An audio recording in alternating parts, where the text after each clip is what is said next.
अगर औरत कमाती भी है लेकिन उसकी कमाई पे मर्द का कोई हक नहीं है। मर्द की जिम्मेदारी है वो उस औरत का जो भी उसका फाइनेंशियल नीड्स है उनको पूरा करे। औरत अपने पैसे बेशक जहां मर्जी लगाए। कितने राइट्स दिए गए हैं इस्लाम में औरत को, और क्या चाहिए?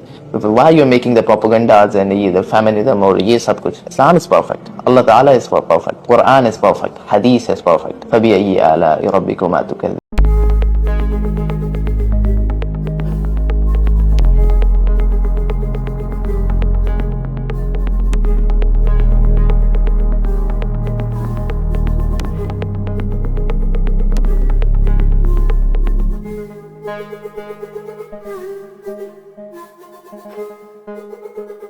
Thank you.